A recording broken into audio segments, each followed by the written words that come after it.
me Priya Hariprasad. Welcome to my channel. Welcome to the world of economics. Hope that you all are fine, safe and happy. ഇനി ഞാൻ നിങ്ങളുടെ മുന്നിൽ എത്തിയിരിക്കുന്നത് +2 micro എക്കണോമിക്സിലെ production and cost എന്ന് പറയുന്ന ലെസണിലെ ബാക്കി കുറച്ച് പോർഷൻസും ആയിട്ടാണ്. അപ്പോൾ പ്രീവിയസ് വീഡിയോയിൽ ഈ ലെസണിൽ പ്രൊഡക്ഷൻ ആൻഡ് കോസ്റ്റ് എന്ന് പറയുന്ന ഈ ലെസണിൽ ലോ ഓഫ് വേരിയബിൾ പ്രൊപ്പോർഷൻസ് വരെയാണ് ഞാൻ എടുത്തിരിക്കുന്നത്. ഓക്കെ, അപ്പം ലോ ഓഫ് വേരിയബിൾ പ്രൊപ്പോർഷൻസ് വിഭേദക അനുപാത നിയമം എന്ന് പറയുന്നത് ഷോർട്ട് റൺ പ്രൊഡക്ഷൻ ഫംഗ്ഷനുമായിട്ട് റിലേറ്റ് ചെയ്തതാണെന്ന് പഠിച്ചു.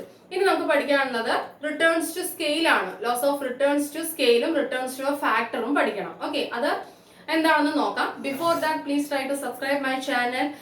If my videos are good and helpful for you, please share with your friends. Okay then come let's learn together. Let's begin the class. ഇന്നത്തെ ക്ലാസ്സിലേക്ക് പോവാം. അപ്പൊ റിട്ടേൺസ് ടു എ ഫാക്ടറും returns to a സ്കെയിലും പഠിക്കാനുണ്ട്. അതിൽ റിട്ടേൺസ് ടു എ ഫാക്ടർ എന്ന് പറയുന്നത് അഗെയിൻ ഷോർട്ട് റൺ പ്രൊഡക്ഷൻ ഫംഗ്ഷനുമായിട്ട് റിലേറ്റ് ചെയ്തതാണ്. ഓക്കെ, അപ്പൊ നമുക്കറിയാം ഓൾറെഡി ഷോർട്ട് റണ്ണിൽ ഒരേ ഒരു വേരിയബിൾ ഫാക്ടർ ഉണ്ടാവുള്ളൂ, ലേബർ. ആ ലേബറിൽ മാത്രം ചേഞ്ച് വരുത്തിയിട്ട് പ്രൊഡ്യൂസർ ഔട്ട്പുട്ട് മാക്സിമൈസ് ചെയ്യാൻ ശ്രമിക്കും. അതാണ് എന്തിനകത്ത് പറയുന്നത്, റിട്ടേൺസ് ടു എ ഫാക്ടറിനകത്ത് പറയുന്നത്. ഓക്കെ, ഇനി റിട്ടേൺസ് ടു സ്കെയിൽ എന്ന് പറഞ്ഞത് that relates to long run production function. അത് എന്തുമായിട്ട് റിലേറ്റ് ചെയ്തതാണ്, ലോങ് റൺ പ്രൊഡക്ഷൻ ഫംഗ്ഷനുമായിട്ട്. അപ്പൊ ഇവര് തമ്മിൽ ഈ വ്യത്യാസം മാത്രമേ ഉള്ളൂ. അതായത് റിട്ടേൺസ് ടു ഫാക്ടറും റിട്ടേൺസ് ടു സ്കെയിലും തമ്മിലുള്ള വ്യത്യാസം, ഫാക്ടർ ഷോർട്ട് റൺ ആണ്, സ്കെയില് ലോങ് റൺ ആണെന്ന് മാത്രം. കാര്യങ്ങൾ രണ്ടും സെയിം ആണ്. ഓക്കെ, പിന്നെ ഷോർട്ട് റണ്ണിൽ ഒരേ ഒരു ഇൻപുട്ട് ഫാക്ടറിൽ മാത്രം ചേഞ്ച് വരുത്തിയിട്ട് ഔട്ട്പുട്ട് ചേഞ്ച് വരുത്താൻ പ്രൊഡ്യൂസർ ശ്രമിക്കും. ഓക്കെ, ലോങ് റൺ ആകുമ്പോൾ എല്ലാ ഫാക്ടേഴ്സിലും ചേഞ്ച് വരുത്തും. ഓക്കെ, അപ്പൊ ഞാൻ റിട്ടേൺസ് ടു സ്കെയിൽ എന്താണെന്ന് എക്സ്പ്ലെയിൻ ചെയ്താൽ അതേ എക്സ്പ്ലനേഷൻ തന്നെയാണ് റിട്ടേൺസ് ടു ഫാക്ടറിൽ. പക്ഷേ റിട്ടേൺസ് ടു ഫാക്ടറിൽ പറയുമ്പോൾ എന്താണ്, ലേബറിൽ മാത്രം ചേഞ്ച് വരുത്തുന്നു എന്ന് നമ്മൾ എഴുതണം. ഓക്കെ, ലേബറിൽ മാത്രം ചേഞ്ച് വരുത്തി ഔട്ട്പുട്ട് പ്രൊഡ്യൂസ് ചെയ്യുമ്പോൾ എന്ത് സംഭവിക്കുന്നു അതാണ്. അപ്പൊ നമുക്ക് എന്താണ് റിട്ടേൺസ് ടു സ്കെയിൽ എന്ന് പഠിക്കാം. അപ്പൊ ഫാക്ടർ നമുക്ക് തന്നെ വഴിയെ പഠിച്ചു പോകും. ഓക്കെ, നോക്കിക്കോളൂ. റിട്ടേൺസ് ടു സ്കെയിൽ എന്ന് പറയുന്നത് it relates to long run production function. ഇത് എന്തുമായി ബന്ധപ്പെട്ടിരിക്കുന്നു, ലോങ് റൺ പ്രൊഡക്ഷൻ ഫംഗ്ഷനുമായിട്ട് ബന്ധപ്പെട്ടിരിക്കുന്നു. ഓക്കെ, ദെൻ ഇനി അതിനകത്ത് പറയുന്നത് നമുക്കറിയാം ഇന്ന് ലോങ് റണ്ണിൽ എല്ലാ ഫാക്ടേഴ്സും ചേഞ്ച് വരുത്താൻ കഴിയും പ്രൊഡ്യൂസർക്ക്, അല്ലെ. എന്നിട്ട് പ്രൊഡ്യൂസർ എന്ത് ചെയ്യും, producer will try to maximise the level of output by changing all input factors in the long run. എല്ലാ ഇൻപുട്ട് ഫാക്ടേഴ്സിലും മാറ്റം വരുത്തി ഔട്ട്പുട്ടിൽ ചേഞ്ച് വരുത്താൻ ആര് ശ്രമിക്കും, പ്രൊഡ്യൂസർ ശ്രമിക്കും. മനസ്സിലായോ? ആ റിലേഷൻഷിപ്പാണ്, ആ ഇൻപുട്ട് ഫാക്ടറിലുള്ള റിലേഷൻഷിപ്പ്, പ്രൊപ്പോർഷനേറ്റ് ആയിട്ടുള്ള ആ റിലേഷൻ ചേഞ്ചും ആ ഔട്ട്പുട്ടിലുള്ള പ്രൊപ്പോർഷനേറ്റ് ആയിട്ടുള്ള ചേഞ്ചും തമ്മിലുള്ള റിലേഷൻഷിപ്പ് തന്നെയാണ് നമ്മൾ എന്തിനകത്ത് പഠിക്കുന്നത്, റിട്ടേൺസ് ടു സ്കെയിലിനകത്ത് പഠിക്കുന്നത്. മനസ്സിലായോ? ഇൻപുട്ട് ഔട്ട്പുട്ട് റിലേഷൻ തന്നെയാണ്. അപ്പൊ returns to scale relates to long run production function. In the long run all factors can be varied. Producer will tries to maximise the level of output by changing all input factors. Okay, പിന്നെ എല്ലാ input ഫാക്ടേഴ്സിലും change വരുത്തിയിട്ട് ഔട്ട്പുട്ടിൽ change വരുത്താൻ ശ്രമിക്കും. Okay, അപ്പൊ ആ relation ആണ് ഇതിനകത്ത് പഠിക്കുന്നത് റിട്ടേൺസ് ടു സ്കെയിലില്. അപ്പൊ നമുക്ക് ഒരു ഡെഫിനിഷൻ വേണ്ട റിട്ടേൺസ് ടു സ്കെയിലിന്. Okay, come let's learn. What is quantitative change in output of a firm or an industry resulting from a proportionate increase in all inputs. Quantitative change in output of a firm or an industry. ഒരു ഫേമിലോ ഒരു ഇൻഡസ്ട്രിയിലുള്ള ഔട്ട്പുട്ടിലുള്ള അളവിലുള്ള മാറ്റം. Quantitative change പറഞ്ഞ അളവിലുള്ള മാറ്റം. എന്ത് കാരണം, resulting from എന്തിന്റെ കാരണമാണ് ഈ മാറിയത്, proportionate increase in all inputs. എല്ലാ ഇൻപുട്ടും വർദ്ധിച്ചു.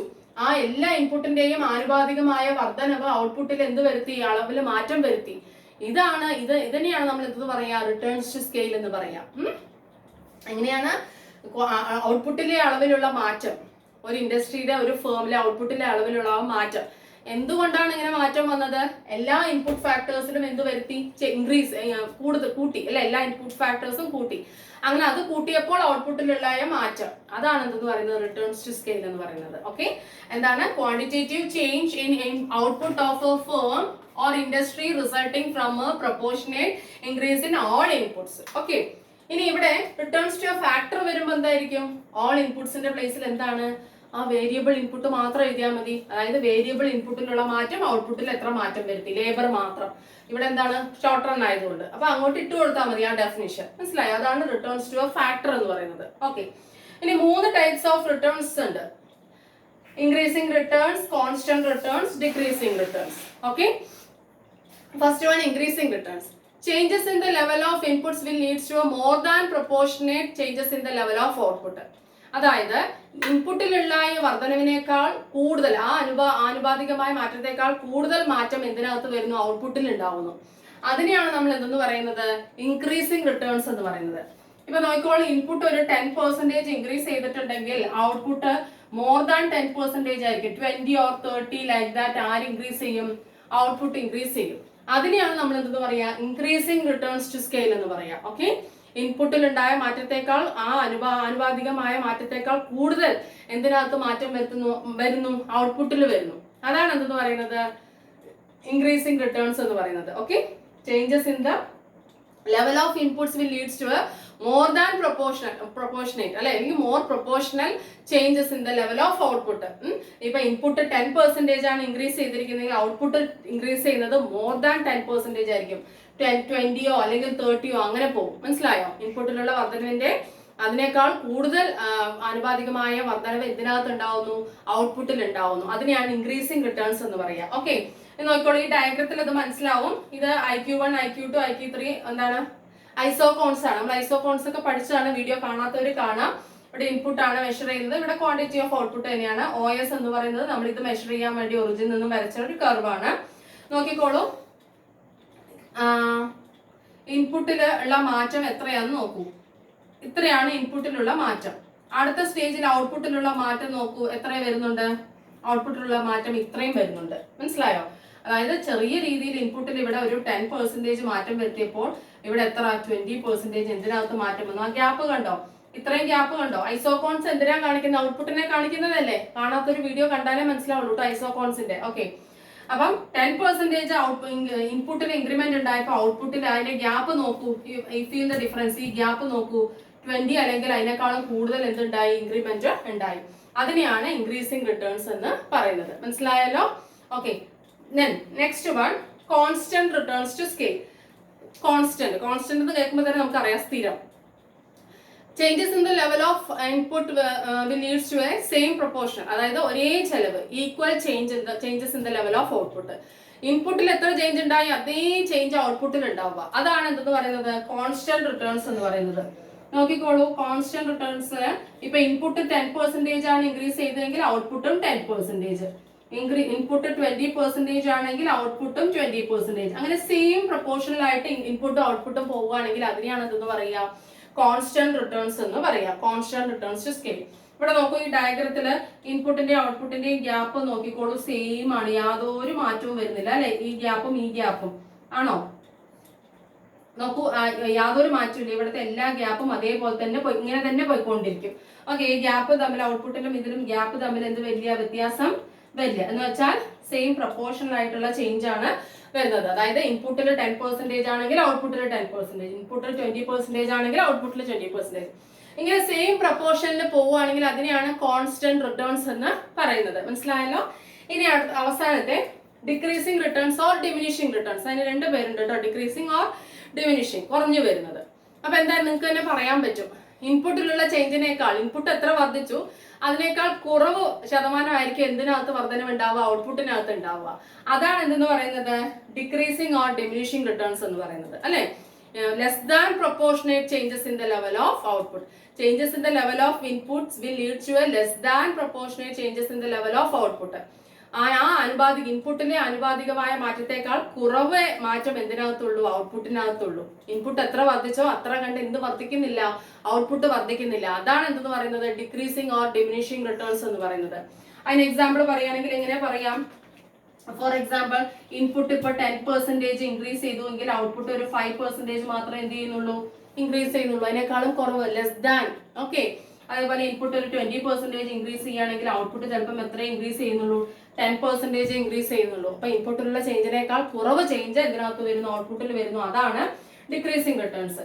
നോക്കിക്കോളൂ, ഈ ഗ്യാപ്പ് ആദ്യത്തെ ഇതില് ഇത്രയും ഗ്യാപ്പ് ഉണ്ട് അല്ലെ? ഔട്ട്പുട്ട് ഇത്രയും ചേഞ്ച് ആയിട്ടുണ്ട്. നോക്കൂ, അടുത്ത ഗ്യാപ്പ് നോക്കൂ, എത്രയും വരുന്നുള്ളൂ? കുറച്ചേ വരുന്നുള്ളൂ.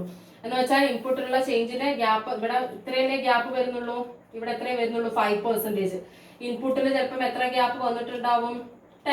10% വന്നിട്ടുണ്ടാവും. പക്ഷെ ഔട്ട്പുട്ടിൽ എത്രയാണ് വരുന്നത്? 5% വരുന്നുള്ളൂ. മനസ്സിലായോ? അതാണ് എന്തെന്ന് പറയുന്നത്? ഡിക്രീസിംഗ് റിട്ടേൺസ് എന്ന് പറയുന്നത്. ഓക്കെ, അപ്പം ഇൻക്രീസിംഗ് റിട്ടേൺസിന് ഡയഗ്രത്തിന്റെ ഗ്യാപ്പ് അങ്ങോട്ട് പോകും, കാരണം കൂടുകയാണ് അല്ലെ? റിട്ടേൺസ് കൂടുന്നതുകൊണ്ട് ഗ്യാപ്പ് അങ്ങോട്ട് കൂടുന്നു. ഇവിടെ കോൺസ്റ്റന്റ് റിട്ടേൺസിൽ സെയിം ആയതുകൊണ്ട് അതുപോലെ തന്നെ പോകും. എല്ലായിടത്തിലും ഗ്യാപ്പ് ഇനി അങ്ങോട്ട് പോവാണെങ്കിൽ ഇങ്ങനെ തന്നെ പോകും. മനസ്സിലായോ? ഗ്യാപ്പ് കറക്റ്റ് ആയിരിക്കും. ഇവിടെ എന്താണ് ഗ്യാപ്പ് കുറഞ്ഞു വരും. റിട്ടേൺസ് എന്ത് വരുന്നതാണ് കുറഞ്ഞു വരികയാണ്. ഓക്കെ, ഇൻക്രീസിങ് റിട്ടേൺസ് എന്ന് പറഞ്ഞാൽ ഇൻപുട്ടിലുള്ള ചേഞ്ചിനേക്കാൾ കൂടുതൽ ചേഞ്ച് ഔട്ട്പുട്ടിൽ ഉണ്ടാവും ആണല്ലോ. ഇൻപുട്ട് 10% ആണ് ഇൻക്രീസ് ചെയ്തെങ്കിൽ ഔട്ട്പുട്ട് 20%. അതേപോലെ തന്നെ കോൺസ്റ്റന്റ് റിട്ടേൺസിൽ എങ്ങനെയാണ് സെയിം പ്രൊപ്പോർഷനിലായിരിക്കും. ഇൻപുട്ട് 10% ആണ് ഇൻക്രീസ് ചെയ്തെങ്കിൽ ഔട്ട്പുട്ടും അതേ 10%. രണ്ടുപേരും ഒരേ രീതിയിലായിരിക്കും പോകുന്നത്. അതാണ് കോൺസ്റ്റന്റ് റിട്ടേൺസ് ഡയഗ്രത്തിൽ കാണുമ്പോൾ മനസ്സിലാവണം. അതേപോലെ തന്നെ ഡിക്രീസിങ് റിട്ടേൺസ് എന്ന് പറഞ്ഞാൽ എന്താണ് കുറയാണ് റിട്ടേൺസ്.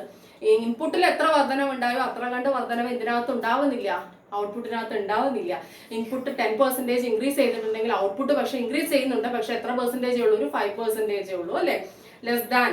ഓക്കെ, എന്തിനേക്കാളും ഇൻപുട്ടിനേക്കാളും. അപ്പൊ അതിനെയാണ് നമ്മൾ എന്ത് പറയാ ഡിക്രീസിങ് ഓർ ഡിമിനിഷിങ് റിട്ടേൺസ് എന്ന് പറയാം. അപ്പൊ ഈ കാര്യങ്ങൾ തന്നെയാണ് റിട്ടേൺസ് ടു ഫാക്ടറിലും എഴുതേണ്ടത്. അപ്പൊ ഇവിടെ ഇൻപുട്ട് എന്ന് പറയുന്നത് നമ്മൾ എല്ലാ ഇൻപുട്ടും പറയുന്നുണ്ട്, കാരണം നമ്മൾ പഠിച്ചത് റിട്ടേൺസ് ടു സ്കെയിൽ ആണ്, അത് ലോങ് റൺ പ്രൊഡക്ഷൻ ഫംഗ്ഷൻ ആണ്, അതുകൊണ്ട് എല്ലാ ഇൻപുട്സും ഇതിനകത്തുണ്ട്. പക്ഷെ returns to a factor explain ചെയ്യുമ്പോൾ ഒരേ ഒരു ലേബറുടെ കാര്യം മാത്രം പറയാം. കാര്യം എങ്ങനെയാണ് സെയിം തന്നെയാണ്, ഒരു വ്യത്യാസവും ഇല്ല. ഡെഫിനേഷൻ ആയാലും എല്ലാം സെയിം ആണ്. എല്ലാ ഇൻപുട്ടും പറയുന്ന സ്ഥലത്ത് ഇവിടെ റിട്ടേൺസ് ടു എ ഫാക്ടറിന് ലേബറുടെ കാര്യം മാത്രം പറഞ്ഞാൽ മതി. മനസ്സിലായല്ലോ? ഓക്കെ, അപ്പൊ ഇനി പ്രൊഡക്ഷൻ എന്ന് പറയുന്ന ഈ ടോപ്പിക്കിൽ ഒരേ ഒരു കാര്യം നമുക്ക് ബാക്കിയുണ്ട്. അത് കഴിഞ്ഞാൽ പിന്നെ നമ്മൾ എങ്ങോട്ടാ പോകുന്നത്, കോസ്റ്റിലോട്ടാണ് പോകുന്നത്. ഓക്കെ, അപ്പൊ ഈ പ്രൊഡക്ഷന്റെ ഒരേ ഒരു ടോപ്പിക്ക് നമുക്ക് പഠിക്കാനുണ്ട്, കോബ് ഡഗ്ലസ് പ്രൊഡക്ഷൻ ഫംഗ്ഷൻ. എന്താണ്? പേര് കേൾക്കുമ്പോൾ നിങ്ങൾക്ക് തോന്നും ഭയങ്കര ടഫ് ആയിട്ടുള്ള ഒരു കാര്യമാണെന്ന്. പക്ഷേ ഒരിക്കലും ടഫ് അല്ല ഇത്. ഞാൻ വളരെ എളുപ്പത്തിൽ പറഞ്ഞുതരാം. പിന്നെ എനിക്ക് തോന്നുന്നു നിങ്ങളുടെ ടെക്സ്റ്റിൽ എഴുതിയിരിക്കുന്നത് ആ രീതി എന്ന് പറയുന്നത് ചിലപ്പോൾ നിങ്ങൾക്ക് അത്രയ്ക്ക് പെട്ടെന്ന് വായിച്ചാൽ മനസ്സിലാവുകയില്ല. അപ്പം ഞാൻ നിങ്ങൾക്ക് വളരെ എളുപ്പത്തിൽ ഇപ്പൊ യൂണിവേഴ്സൽ ആയിട്ട് അക്സെപ്റ്റ് ചെയ്തിട്ടുള്ള കറക്റ്റ് മോഡലാണ് ഞാൻ പറഞ്ഞു തരുന്നത്. അത് നിങ്ങൾക്ക് ഏത് എക്സാമിനും എഴുതാം, എളുപ്പം മനസ്സിലാവുകയും ചെയ്യും. ടെക്സ്റ്റ് വായിച്ചിട്ട് കിട്ടിയില്ലെങ്കിൽ വിഷമിക്കാതെ ഇതൊന്ന് പഠിച്ച് ഈ നോട്ട്സ് ഒന്ന് ഞാൻ പറയുമ്പോൾ സ്ലോ ഡൗൺ ചെയ്ത് ഒന്ന് എഴുതിയെടുക്കാനായിട്ട് ശ്രമിക്കുക. ഓക്കെ, അപ്പൊ നോക്കിക്കോളൂ, പറഞ്ഞോളൂ എന്താണ് Cobb Douglas production function. Okay, ഈ കോബ് ഡഗ്ലസ് എന്ന് പറയുന്നത് പേരാണ്. Okay, Cobb Douglas production function ഇത് പേരാണ് കേട്ടോ. ഇത് ഈ പ്രൊഡക്ഷൻ ഫംഗ്ഷൻ സജസ്റ്റ് ചെയ്ത എക്കണോമിസ്റ്റിന്റെയും മാത്തമാറ്റീഷ്യന്റെയും പേരാണ് ഈ കോബ് ഡഗ്ലസ് പ്രൊഡക്ഷൻ ഫംഗ്ഷൻ എന്ന് പറയുന്നത്. അപ്പൊ പേരിലുള്ള ബുദ്ധിമുട്ട് ഈ തിയറി പഠിക്കാനായിട്ടില്ല. മനസ്സിലായോ? അപ്പൊ പ്രൊഡക്ഷന്റെ ലാസ്റ്റ് ടോപ്പിക്കാണ് ഞാൻ പറയുന്നത് കേട്ടോ. ഇനി അടുത്തത് നമുക്ക് കോസ്റ്റ് അല്ലേ പഠിക്കാനുണ്ട്. ഓക്കെ, അപ്പം Cobb Douglas production function was suggested by C.W. Cobb, a mathematician, and Paul H. Douglas, an economist. Okay, C.W. Cobb എന്ന് പറയുന്ന ഒരു മാത്തമാറ്റീഷ്യനും പോൾ എച്ച് ഡഗ്ലസ് എന്ന് പറയുന്ന ഒരു എക്കണോമിസ്റ്റും കൂടി ഡെവലപ്പ് ചെയ്തിട്ടുള്ള ഒരു തിയറിയാണ് എന്തെന്ന് പറയുന്നത് കോബ് ഡഗ്ലസ് പ്രൊഡക്ഷൻ ഫംഗ്ഷൻ. അവർ രണ്ടുപേരും കൂടെ ഡെവലപ്പ് ചെയ്തുകൊണ്ട് അവരുടെ പേര് കൊടുത്തേ ഉള്ളൂ കേട്ടോ. അപ്പൊ ആരൊക്കെയാണ്? C.W. Cobb, അതേപോലെ തന്നെ പോൾ എച്ച് ഡഗ്ലസ്, അതാണ് അവരുടെ ഫുൾ നെയിം കേട്ടോ, പോൾ എച്ച് ഡഗ്ലസ്. ഓക്കെ, അപ്പൊ ഇവര് രണ്ടുപേരും കൂടി ഡെവലപ്പ് ചെയ്തിട്ടുള്ള ഒരു പ്രൊഡക്ഷൻ ഫംഗ്ഷൻ ആണ് എന്തെന്ന് പറയുന്നത് Cobb Douglas production function. Okay, ഇനി ഇതിനകത്ത് എന്തൊക്കെ കാര്യങ്ങൾ പറയുന്നുണ്ട് നോക്കാം. It is A linearly homogeneous production function. ഇത് എന്താണ്? ലീനിയർലി ഹോമോജീനിയസ് പ്രൊഡക്ഷൻ ഫംഗ്ഷൻ ഒരു ഹോമോജീനിയസ് പ്രൊഡക്ഷൻ ഫംഗ്ഷൻ ആണ്. ഒരു പോയിന്റ് നിങ്ങൾ എഴുതാനുള്ളത് കേട്ടോ. എന്താണ്? എന്ത് പ്രൊഡക്ഷൻ ഫംഗ്ഷൻ ആണ്? Homogeneous production function. അതുപോലെ തന്നെ അടുത്ത പോയിന്റ് പറയുന്നത് ഇവിടെ ഇവർ അസ്യൂം ചെയ്യുന്നത് C.W. കോബും പോൾ എച്ച് ഡഗ്ലസ് അസ്യൂം ചെയ്യുന്നത് 2 ഫാക്ടേഴ്സ് ഓഫ് പ്രൊഡക്ഷൻ, 2 ഫാക്ടേഴ്സ് ആണ് അസ്യൂം ചെയ്യുന്നത്. ഏതൊക്കെയാണ്? Labour and capital. എത്ര ഫാക്ടേഴ്സ് ആണ് ഇവിടെ പറയുന്നത്? 2 ഫാക്ടേഴ്സ് ആണ് ഇവിടെ പറയുന്നത്, ലേബറും ക്യാപിറ്റലും. മനസ്സിലായോ? ഓക്കെ, ഇനി ഈ ലേബറിന്റെയും ക്യാപിറ്റലിന്റെയും കോൺട്രിബ്യൂഷൻ രണ്ടും ആഡ് ചെയ്യുമ്പോൾ, അതായത് L+C നമുക്ക് ആഡ് ചെയ്യുമ്പോൾ എന്ത് കിട്ടും? 1 കിട്ടും. ഓക്കെ, എന്ന് വെച്ചാൽ എല്ലിന്റെ കോൺട്രിബ്യൂഷൻ, ലേബറുടെ കോൺട്രിബ്യൂഷൻ 3/4 മുക്കാൽ ഭാഗവും, ക്യാപിറ്റലിന്റെ കോൺട്രിബ്യൂഷൻ അതായത് സിയുടെ കോൺട്രിബ്യൂഷൻ എത്രയാണ് പ്രൊഡക്ഷൻ പ്രോസസ്സിൽ? 1/4 എന്ന് വെച്ചാൽ എന്താണ്? കാൽ ഭാഗവും. അപ്പൊ ഈ മുക്കാലും കാലും കൂടെ ആഡ് ചെയ്യുമ്പോൾ നമുക്ക് എന്ത് കിട്ടും? 1 കിട്ടും. ശരിയാണല്ലോ? 3/4ഉം 1/4 ആഡ് ചെയ്യുമ്പോൾ 1 അല്ലേ കിട്ടുക? ഓക്കെ, അപ്പൊ L+C 1 ആണ്. L എന്ന് പറയുന്നത് 3/4. എല്ലിന്റെ കോൺട്രിബ്യൂഷൻ 3/4ഉം സിയുടെ കോൺട്രിബ്യൂഷൻ 1/4 ആണ്. അത് ഞാൻ എന്താണെന്ന് എക്സ്പ്ലെയിൻ ചെയ്തുതരാം. അതുകൊണ്ട് തന്നെ ഇതിന്റെ degree of homogeneity is equal to 1. Degree of homogeneity is equal to 1. ഇതിന്റെ ഡിഗ്രി ഓഫ് ഹോമോജിനിറ്റി എന്ന് പറയുന്നത് is equal to 1. Okay, degree of homogeneity എന്ന് പറയുന്നത് 1 ആണ്. ഓക്കെ, L plus C 1 അല്ലേ, അതുകൊണ്ട്. ഓക്കെ, അപ്പൊ നോക്കിക്കോളൂ, ഒന്നും കൂടെ എക്സ്പ്ലെയിൻ ചെയ്യാം ഞാൻ. Cobb-Douglas production function was suggested by C.W. Cobb and Paul S. Douglas. Okay, C.W. Cobb, a mathematician, and Paul S. Douglas, an economist. C.W. Cobb എന്ന് പറയുന്ന മാത്തമാറ്റീഷ്യനും പോൾ എസ് ഡഗ്ലസ് എന്ന് പറയുന്ന ഒരു എക്കണോമിസ്റ്റും കൂടി ഡെവലപ്പ് ചെയ്ത് കൊണ്ടുവന്നത് പ്രൊഡക്ഷൻ ഫംഗ്ഷൻ ആണ് ഇത്. ഇവര് അമേരിക്കൻ മാനുഫാക്ചറിംഗ് ഇൻഡസ്ട്രിയിൽ ഡയറക്ട്ലി പോയി ഒബ്സർവ് ചെയ്ത് പഠിച്ച കാര്യങ്ങളാണ് ഇതിനകത്ത് പറഞ്ഞിരിക്കുന്നത്. ആ പോയിന്റ് നിങ്ങൾ എഴുതണം. ഓക്കെ, അതിന്റെ റിസൾട്ട് ആണ് തിയറി ആയിട്ട് അവർ ഫോം ചെയ്തിരിക്കുന്നത്. ഏതാണ്? അമേരിക്കൻ മാനുഫാക്ചറിംഗ് കമ്പനീസിൽ ഇവർ ഡയറക്ട്ലി നിരീക്ഷിച്ച കാര്യങ്ങളാണ്. ലേബറും ക്യാപിറ്റലും എങ്ങനെ വർക്ക് ചെയ്യുന്നു, ഇങ്ങനെയുള്ള കാര്യങ്ങളാണ് അവർ നിരീക്ഷിച്ചിരിക്കുന്നത്. അതിന്റെ റിസൾട്ട് ആണ് ഇത്. ഓക്കെ, രണ്ടാമത്തെ കാര്യം. ഇനി ഇതെന്താണ്? ഒരു ലീനിയർലി ഹോമോജീനിയസ് പ്രൊഡക്ഷൻ ഫംഗ്ഷൻ ആണ്. Okay, linearly homogeneous production function. അത് എക്സ്പ്ലെയിൻ ചെയ്യേണ്ടത് അതേപടി എഴുതിയാൽ മതി കേട്ടോ. അതുപോലെ തന്നെ ഇവിടെ അസ്യൂം ചെയ്യുന്നത് പോൾ എസ് ഡഗ്ലസും C.W. കോബും അസ്യൂം ചെയ്യുന്നത് there are only 2 factors of production. അവർ അസ്യൂം ചെയ്യുന്നത് ഇതാണ്. ഈ തിയറി ഫോം ചെയ്യാൻ വേണ്ടി അസ്യൂം ചെയ്തതാണ് കേട്ടോ. അതാരൊക്കെയാണ്? ലേബറും ക്യാപിറ്റലും. ആരൊക്കെയാണ്? ലേബറും ക്യാപിറ്റലും. ഇവിടെ പിന്നെ ഒരു കാര്യം പറയുന്നുണ്ട്, ലേബറുടെയും ക്യാപിറ്റലിന്റെയും contributions in the production process. അതായത് ഒരു ഉൽപാദന പ്രക്രിയയിൽ ലേബറുടെ സംഭാവന, ലേബർ ചെയ്യുന്ന ജോലി 1/4 ഭാഗവും ക്യാപിറ്റൽ ചെയ്യുന്ന ജോലി എത്രയാണ്? 1/4 ഭാഗവുമാണ്. ലേബർ ചെയ്യുന്ന ജോലി 1/4 ഭാഗവും ക്യാപിറ്റൽ ചെയ്യുന്ന ജോലി എത്രയേ ഉള്ളൂ? 1/4 ഭാഗം.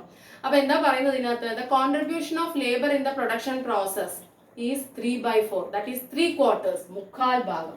Okay, then the contribution of capital in the production process, that is the remaining portion of what is 1 ന്റെ remaining portion എത്രയേ ഉള്ളൂ? 1/4, 1/4 ഭാഗം മാത്രമേ ഉള്ളൂ. ആരുടെ കോൺട്രിബ്യൂഷൻ? ക്യാപിറ്റലിന്റെ. അതിന് നമുക്ക് ഇങ്ങനെയും പറയാം. എങ്ങനെ പറയാം? ഇപ്പൊ ലേബർ കൂടുതൽ ഉപയോഗിക്കുകയാണെങ്കിൽ 1/4 ഭാഗം ഉൽപാദനം വർദ്ധിപ്പിക്കാൻ കഴിയും. ക്യാപിറ്റലിനെ വർദ്ധിപ്പിക്കുകയാണെങ്കിൽ 1/4 ഭാഗം മാത്രമേ എന്ത് വർദ്ധിപ്പിക്കാൻ കഴിയുള്ളൂ? ഔട്ട്പുട്ട് വർദ്ധിപ്പിക്കാൻ കഴിയുള്ളൂ. ലേബർ കൂടുതൽ ഉപയോഗിക്കുകയാണെങ്കിൽ 1/4 ഭാഗം ഉൽപാദനം കൂടും. ക്യാപിറ്റലിനെ കൂടുതൽ ഉപയോഗിക്കുകയാണെങ്കിൽ 1/4 ഭാഗം കൂടും എന്നാണ് പറയുന്നത്. എന്ന് വെച്ചാൽ ലേബറുടെ കോൺട്രിബ്യൂഷൻ 1/4 ഭാഗം അല്ലെ, സിംഹഭാഗവും ആരുടെ കോൺട്രിബ്യൂഷൻ, ആരുടെ സംഭാവനയാണ്, ആരാണ് നന്നായി വർക്ക് ചെയ്യുന്നതെന്നാണ് പറയുന്നത്? ലേബർ. ബാക്കി ആരുടെ? 1/4 ഭാഗം മാത്രമേ ആരുടെ ഉള്ളൂ? ക്യാപിറ്റലിന്റെ ഉള്ളൂ. ഓക്കെ, അതുകൊണ്ട് തന്നെ ഇതിന്റെ ഡിഗ്രി ഓഫ് ഹോമോജിനിറ്റി എന്ന് പറയുന്നത് 1 ആണെന്ന് പറയുന്നത്. ആ പോയിന്റും കൂടെ എഴുതണം. Degree of homogeneity is equal to 1. അതിപ്പോ നിങ്ങൾക്ക് എക്സ്പ്ലെയിൻ ചെയ്യേണ്ട ആവശ്യമില്ല, അത്ര എഴുതിയാൽ മതി. മനസ്സിലായല്ലോ? ഇനി അപ്പം ഇതാണ് എന്തെന്ന് പറയുന്നത്? കോബ് ഡഗ്ലസ് പ്രൊഡക്ഷൻ ഫംഗ്ഷൻ എന്ന് പറയുന്നത്. ഇതാണ് എന്തെന്ന് പറയുന്നത്? കോബ് ഡഗ്ലസ് പ്രൊഡക്ഷൻ ഫംഗ്ഷൻ എന്ന് പറയുന്നത്. അതിന് നമുക്ക് എങ്ങനെ എഴുതാം അതിന്റെ പ്രൊഡക്ഷൻ ഫംഗ്ഷന്? Q is equal to KL raised to A C raised to 1 minus A. Q is equal to KL raised to A C raised to 1 minus A. ഇവിടെ Q എന്ന് പറയുന്നത് എന്താണ്? ക്വാണ്ടിറ്റി. Q എന്ന് പറഞ്ഞാൽ എന്താണ്? Q denotes quantity of output. Okay, Q denotes quantity of output. Then അതേപോലെ തന്നെ K യും A യും പോസിറ്റീവ് കോൺസ്റ്റന്റ്സ് ആണ് കേട്ടോ. നമ്പേഴ്സ് ആയിരിക്കും. K യും A യും എന്താണ്? കോൺസ്റ്റന്റ്സ് ആണ്. എന്ന് വെച്ചാൽ നമ്പേഴ്സ് ആയിരിക്കും. അത് എന്തെങ്കിലും നമ്പേഴ്സ് ആയിരിക്കും അതിനകത്ത് വരുന്നത്. ഇനി L എന്ന് പറയുന്നത് എന്താണ്? ലേബർ. Then C എന്ന് പറയുന്നത് എന്തായിരിക്കും? ക്യാപിറ്റൽ. മനസ്സിലായോ? C എന്ന് പറയുന്നത് ക്യാപിറ്റൽ. ഓക്കെ, അപ്പൊ ഇതിനകത്ത് പറയുന്നത് ഇപ്പൊ Lന്റെ കോൺട്രിബ്യൂഷൻ A ആണെങ്കിൽ, Lന്റെ കോൺട്രിബ്യൂഷൻ A ആണെങ്കിൽ ക്യാപിറ്റലിന്റെ കോൺട്രിബ്യൂഷൻ എന്തായിരിക്കും? 1 മൈനസ് A. എന്താ കാരണം? L plus C is equal to 1 അല്ലേ? L-ഉം C-യും കൂടി ആഡ് ചെയ്യുമ്പോൾ 1 കിട്ടുന്നു. എന്ന് വെച്ചാൽ Lന്റെ കോൺട്രിബ്യൂഷൻ A, അത് എന്തെങ്കിലും ഒരു നമ്പർ ആയിരിക്കും. അങ്ങനെയാണെങ്കിൽ C കിട്ടാൻ നമ്മൾ എന്ത് ചെയ്താൽ മതി? 1-ൽ നിന്നും A മൈനസ് ചെയ്താൽ പോരെ. അപ്പൊ നമുക്ക് എന്ത് കിട്ടും? C കിട്ടും. ശരിയല്ലേ? അപ്പം ഇപ്പം നോക്കിക്കോളൂ, Lന്റെ കോൺട്രിബ്യൂഷൻ A, അത് നമ്മൾ പറയുന്നത് എന്താണ്? 1/4 ഭാഗം. സിയുടെ കോൺട്രിബ്യൂഷൻ എന്താണ്? ബാക്കി നമുക്ക് എന്ത് ചെയ്താൽ മതി? 1 മൈനസ് 3/4 ചെയ്താൽ പോരെ. അപ്പൊ നമുക്ക് എന്ത് കിട്ടും? 1/4. അപ്പൊ സിയുടെ കോൺട്രിബ്യൂഷൻ എത്രയാണ്? 1/4. ശരിയല്ലേ? ലേബറുടെ 1/4 ഭാഗം, ക്യാപിറ്റലിന്റെ 1/4. മനസ്സിലായോ? ഇതാണ് ഇതിന്റെ ഫോം എന്ന് പറയുന്നത്. ഇത്രയും കാര്യങ്ങൾ നിങ്ങൾ എഴുതണം. ചില ടെക്സ്റ്റ് ബുക്കിൽ ഇങ്ങനെ ഒരു ഇത് കണ്ടിട്ടുണ്ട് ഞാൻ. KL raise to alpha, C raise to beta എന്നൊക്കെ കണ്ടിട്ടുണ്ട്. ഈ ആൽഫയും ബീറ്റയും എന്നൊക്കെ പറയുന്നത് എന്താണ്? KL raise to alpha, C raise to beta, അല്ലെങ്കിൽ അങ്ങനെ കൊടുത്തിട്ട് തന്നിട്ടുണ്ട്. അപ്പൊ അങ്ങനെ, അല്ലെങ്കിൽ KL raise to alpha, AL raise to alpha, K raise to beta എന്നും കണ്ടിട്ടുണ്ട്. എങ്ങനെയാന്ന് വെച്ചാല് ഇവിടെ A എന്ന് പറയുന്നത് പോസിറ്റീവ് കോൺസ്റ്റന്റ് ആയിരിക്കും, K എന്ന് പറയുന്നത് ഇവിടെ ക്യാപിറ്റൽ ആയിരിക്കും, L ലേബർ ആയിരിക്കും. അപ്പം ഇതെന്താണ്, ആൽഫയും ബീറ്റയും തമ്മിൽ ആഡ് ചെയ്യുമ്പോൾ നമുക്ക് എന്ത് കിട്ടും, 1. ആൽഫ എന്ന് പറഞ്ഞാൽ എന്താണ്, 3/4 ലേബറുടെ കോൺട്രിബ്യൂഷൻ, ബീറ്റ എന്ന് പറഞ്ഞാൽ ക്യാപിറ്റലിന്റെ കോൺട്രിബ്യൂഷൻ 1/4 ഈക്വൽ ടു 1. ഇങ്ങനെ ചില ഇക്വേഷൻ കണ്ടിട്ടുണ്ട് കേട്ടോ, അതൊന്ന് നോക്കി വെക്കുക. AL raise to alpha, K raise to beta, ഇതും കൂടെ ഓർത്ത് വെക്കുക. ഒന്നുമില്ല, ഈ L എന്ന് പറയുന്ന ലേബർ ഇവിടെ K ആണ് കേട്ടോ ക്യാപിറ്റലിന് കൊടുത്തിരിക്കുന്നത്. A പോസിറ്റീവ് കോൺസ്റ്റന്റ് ആണ്. ദെൻ ഇവിടെ Q എന്ന് പറയുന്നത് ഔട്ട്പുട്ട്. ആൽഫയും ബീറ്റയും കൂടെ ആഡ് ചെയ്യുമ്പോൾ 1 കിട്ടും. എന്ന് വെച്ചാൽ ആൽഫ ആരുടെ കോൺട്രിബ്യൂഷൻ, ലേബറുടെ, ബീറ്റ ആരുടെ കോൺട്രിബ്യൂഷൻ, ക്യാപിറ്റലിന്റെ. 3/4 ലേബറുടെ 3/4 പ്ലസ് 1/4 1 കിട്ടും. മനസ്സിലായി? ഇത് ഇത്രയും കാര്യങ്ങൾ ഓർത്ത് വെക്കുക. ഓക്കെ, അപ്പൊ കോപ്പ് ഡഗ്ലസ് പ്രൊഡക്ഷൻ ഫംഗ്ഷൻ മറക്കാതെ പഠിക്കുക. കോപ്പ് ഡഗ്ലസ് അവർ ഫോം ചെയ്തതാണ്, അമേരിക്കൻ മാനുഫാക്ചറിങ് ഇൻഡസ്ട്രിയിൽ ഡയറക്ട്ലി പോയി പഠിച്ചതാണ്. ലേബറും ക്യാപിറ്റലും രണ്ട് പേരുള്ളത് അവർ സങ്കല്പിച്ചിട്ടാണ് ഈ ഇത് ഫോം ചെയ്തിരിക്കുന്നത്, ഈ തിയറി. അപ്പം ലേബറുടെ കോൺട്രിബ്യൂഷൻ 3/4 ക്യാപിറ്റലുടെ 1/4 ആണ്. ഓക്കെ, പ്രൊഡക്ഷൻ പ്രോസസ്സിൽ സംഭാവന, ലേബറുടെ സംഭാവന 3/4 ഭാഗവും ഉണ്ട്, ക്യാപിറ്റലിന്റെ കോൺട്രിബ്യൂഷൻ 1/4 ഉള്ളൂ. അതിന് പറയുന്നതാണ് എന്തെന്ന് പറയുന്നത്, Q raise to K, Q is equal to KL raise to A, C raise to 1 minus A. Q എന്ന് പറഞ്ഞാൽ ക്വാണ്ടിറ്റി ഓഫ് ഔട്ട്പുട്ട്, Kയും Aയും positive constants, L labour, C capital. ഇത് A ഇവിടെ കൊടുത്തിരിക്കുന്നത് ലേബറുടെ കോൺട്രിബ്യൂഷൻ. അപ്പൊ ഈ ലേബറുടെ കോൺട്രിബ്യൂഷൻ A ആണെങ്കിൽ ക്യാപിറ്റലിനെ കിട്ടാൻ 1ൽ നിന്നും A കുറച്ചാൽ മതി. കാരണം രണ്ടുപേരും കൂടെ ആഡ് ചെയ്യുമ്പോൾ നമുക്ക് എന്ത് കിട്ടുമെന്ന് അറിയാം, ഓൾറെഡി 1 എന്ന് അറിയാം. ഓക്കെ, അതാണ് ഞാൻ ഇവിടെ എഴുതിയിരിക്കുന്നത്. ഇനി AL raise to alpha, K raise to beta, അത് നിങ്ങൾക്ക് എക്സ്പ്ലെയിൻ, അതും എഴുതാം. ഒന്നോ ഇത് അല്ലെങ്കിൽ ഇത് എഴുതാം കേട്ടോ. അപ്പം ആൽഫ ബീറ്റ എന്ന് പറയുന്നത് ലേബറുടെയും ക്യാപിറ്റലിന്റെയും കോൺട്രിബ്യൂഷൻ തന്നെയാണ്. മനസ്സിലായോ? അപ്പം ഇതൊന്ന് ഇതേപടി എഴുതിയെടുക്കുക. സ്ലോ ഡൗൺ ചെയ്ത് നിങ്ങൾക്ക് എഴുതിയെടുക്കാൻ കഴിയും, റിപ്പീറ്റ് ചെയ്തൊന്ന് കേൾക്കാൻ കഴിയും. ബുക്ക് വായിച്ചിട്ട് മനസ്സിലാകാതെ കോപ്പ് ഡഗ്ലസ് പ്രൊഡക്ഷൻ ഫംഗ്ഷനെ കുറിച്ച് ആലോചിച്ച് വിഷമിക്കേണ്ട. ഇതൊന്ന് പഠിക്കുകയാണെങ്കിൽ ഇത് യൂണിവേഴ്സലി അക്സെപ്റ്റഡ് ആയിട്ടുള്ള കാര്യം തന്നെ. ഇതാണ് കോപ്പ് Douglas production function.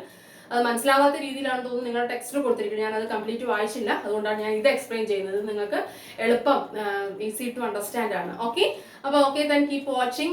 Please support my channel. Any suggestions, please let me know. Write down in the comment box.